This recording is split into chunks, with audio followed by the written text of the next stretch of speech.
Hi guys! Good afternoon! Nakita nyo to ang comments sa itaas. Sabi ng kaibigan ko, yung min nangalkal ka ng bag mo. Ang comments niya sa video ko. So ganito kasi yun guys, ang istorya dyan. Nung pumunta kaming Tungchong, pag open ko ng bag sa train, naamoy ni Che.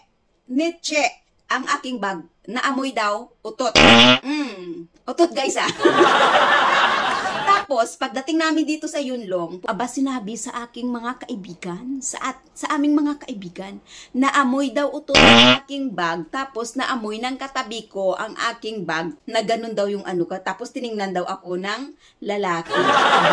So, today's video guys, hapon na ito, kalkalin natin kung ano talaga ang laman ng bag ko. Kasi guys, ito ang bag ko is binigay ito ni amo. Paborito kong bag ito, paborito kong backpack ito. Kasi malagay ko dito lahat-lahat ng mga gamit ko, isang bitbitan lang. So ngayong hapon, iskalkalin natin bakit ba amoy utot yung bag ko. Dala-dala ko ito guys, kung for example, ano kami ng amo ko, pupunta kaming restaurant. So dala-dala ko talaga ito. So ano ba talaga ang laman ng bag kong ito? So kalkalin natin guys ha. Wala akong nilagay dito kasi ito talaga ang mga laman ng bag ko talaga.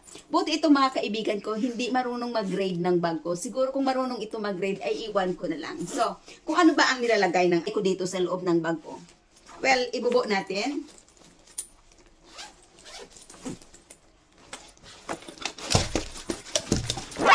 Oh, may kasi hindi talaga ako nangangalkal ng bag ko kung mag-day off ako. Nandito pa yung cup noodles na kinontent ko na binili ko sa Circle K na kasama sa kay Ate Miles. O ayan, hindi talaga ako nangangalkal guys kasi kinakalkal ko talaga yan siya. Mga ganito, Sabado ng hapon. Ito may napkin ako. Syempre no, hindi ito mawawala. Aba may centavos pa. Tapos, wala akong nilagay dito. Ito talaga ang laman ng bag ko. Everyday off ko. Okay. So, ito may mga coin siya. May mga hairpin pa, guys. O, may mga hairpin pa. So, this time siguro, sinabihan kasi ako ng mga kaibigan ko na ang aking bag, ilasampay ko sa labas para ang amoy niya is matanggal. So, may ano ako, may dalawang pen, at saka alcohol, sanitizer. May balloon pa Binili ko ito, natandaan ko, binili ko ito nung kami ng alaga ko. Naglalakad kami, tapos binili ko ito. Tapos, may toothpick pa. Tingnan nyo ang toothpick ko. Kung katagal-tagal na ito, guys, tingnan nyo ang toothpick. Ang ano ng toothpick. Talagang ano na talaga siya, Laso-laso na talaga siya. So, itap muna natin to.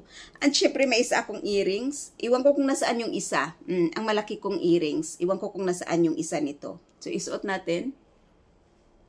Hindi ko alam kung saan yung isa nito. Hindi ko naman na matagal talaga guys na hindi talaga ako nagkakalkal ng bag ko. So may another hairpin ako. Another hairpin. So may tape. And syempre ito guys. Tingnan nyo. Talagang lasong-laso na talaga Ano pa ba dito? So ano natin kasi. Nakita nyo ito guys. May sa bulsa pa Charan. Charan. May sala. Talagang it's time to linisin na talaga yung aking bag. Tingnan nyo may tinidor pa May plastic pa ng ng kinain naming potato chips. Ayan. At ngayon, yung bag ko talaga ang nagsasuffer, ang nangangamoy. Mabaho nga naman. Baho utot, sabi ni Che. So, ano pa ba dito? Wala na siguro ito laman. Okay. So, ano ba ang mga laman nito? Siyempre, tissue. Ito na yung natin. At ito pala yung yung tawag doon, yung tripod. Ayan. Pag mag-video, ito siya.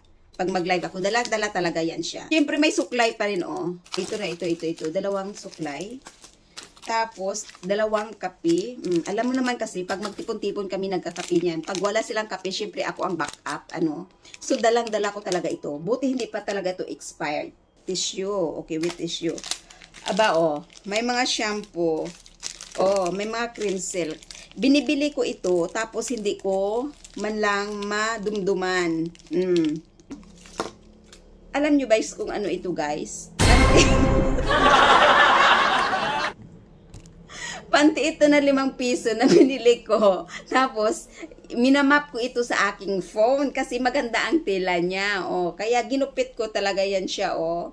Kasi hindi kasya sa akin, sinuot ko, hindi kasya sa akin. So, ginupit ko talaga. So, ginawa ko na lang, map ng aking phone talaga. Kasi maganda ang tela niya. So, guys, hindi ito nasuot ha. Hindi ito talaga nasuot. Tingnan nyo, oh. May isa, may may sesame oil. Sesame oil sa dito. Kasi minsan pumupunta ako sa McDonald's, tinatanggal ko yung oil, hindi ko nilalagay sa so may tubig doon sa labas, so dinadala ko talaga ito.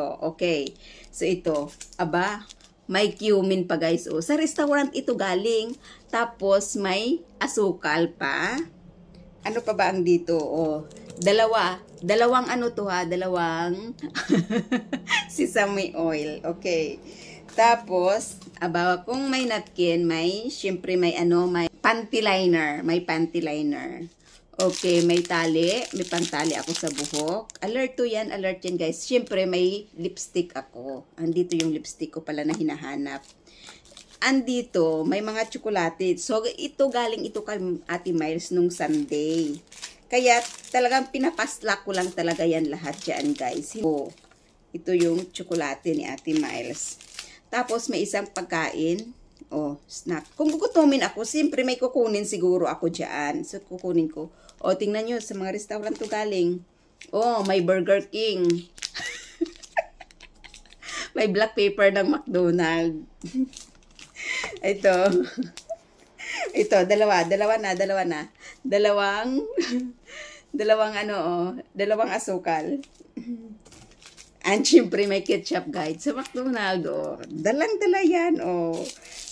Kung may tinidor, may kutsara.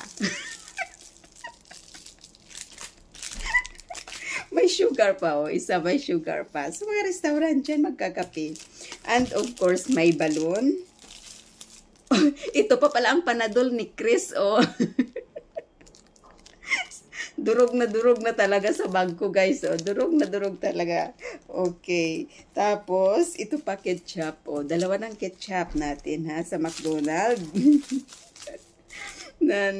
Tapos, ano pa ba? Syempre, may Sweet Dairy Creamier. Sa Fairwood. And syempre, may Dettol tayo. Pang natin sa kamay. So, ito lang ang laman ng aking bag. Di ba? That's why, ang dami-daming mga lagay. Dami-dami, syempre, may mga ketchup at mga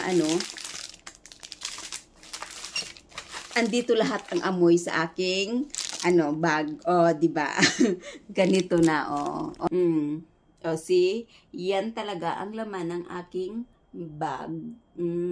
That's why, yun ang sabi ni Che, amoy utot daw yung bag ko. Okay. Ko na siguro ito, talagang ilabas ko na ito sa labas ang bag ko para naman matanggal yung amoy niya. Ayan. Ito na ha, mga kaibigan ko. Ito na.